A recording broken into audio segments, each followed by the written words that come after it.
মধ্যবিত্তের সবচেয়ে বড় অভিশাপ একটাই, আমরা সারা জীবন টাকা আয় করি, কিন্তু সেই টাকাকে কিভাবে ডাবল করতে হয় সেটা কখনোই শিখি না।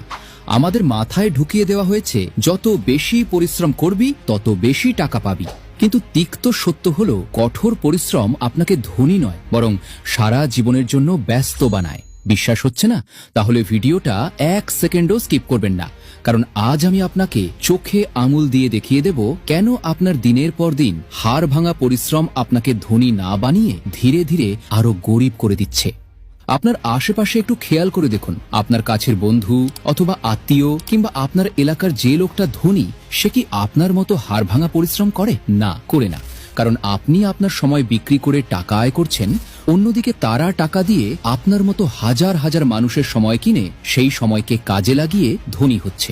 তারা জানে কিভাবে টাকাকে ডাবল করতে হয়। খেয়াল করে দেখবেন যে ধনী তার সম্পদের পরিমাণ দিন দিন বেড়েই চলেছে, আর অন্যদিকে আপনার সম্পদ দিন দিন কমে যাচ্ছে এবং সংসারের খরচ বেড়ে যাচ্ছে। আগে যে টাকায় আপনি খুব ভালো চলতেন, এখন সেই টাকায় চলতে পারছেন না, কারণ আপনি জানেন না কিভাবে টাকা ডাবল করবেন।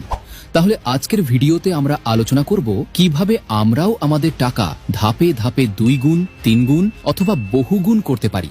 ভিডিওতে একটি লাইক দিয়ে দিন, কারণ আপনার একটি লাইক আমাদের অনুপ্রাণিত করে। এবার চলুন কথা বলি টাকা ডাবল করার সেই গাণিতিক জাদুমন্ত্র নিয়ে, যার নাম রুল অব 72। আইনস্টাইন থেকে শুরু করে ওয়ারেন বাফেট, দুনিয়ার বড় বড় ধনীরা যখনই কোনো নতুন ইনভেস্টমেন্ট দেখেন তারা মনে মনে এই হিসাবটা করে ফেলেন।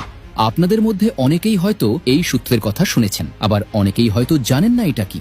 এটা হচ্ছে এমন একটি গাণিতিক নিয়ম যা আপনার টাকাকে ডাবল করার সময় বলে দিতে পারে।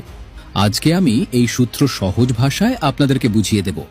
ধরুন আপনার কাছে 1 লাখ টাকা আছে এবং এই টাকা আপনি কোথাও ইনভেস্ট করেছেন বা ব্যাংকে রেখেছেন। যেহেতু ইনভেস্ট করেছেন তাই একটি লাভ বা মুনাফা অবশ্যই পাবেন। ধরে নিচ্ছি আপনি 1 লাখ টাকা ব্যাংকে রাখলেন, তারা 1 বছরে লাভ বা মুনাফা দেবে 12%।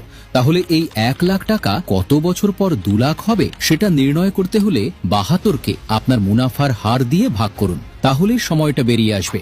এখানে 72কে 12 দিয়ে ভাগ করলে উত্তর আসে 6 বছর। তার মানে ব্যাংকে আপনার এই 1 লাখ টাকা 2 লাখ হতে সময় লাগবে দীর্ঘ 6 বছর।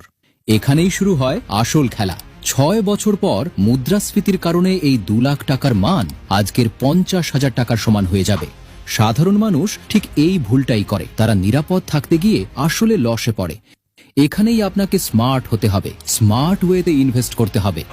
আপনার জন্য একটি সতর্কবার্তা, যে কোনো বিনিয়োগের আগে নিজে ভালো করে যাচাই করে নেবেন। এই ভিডিওর উদ্দেশ্য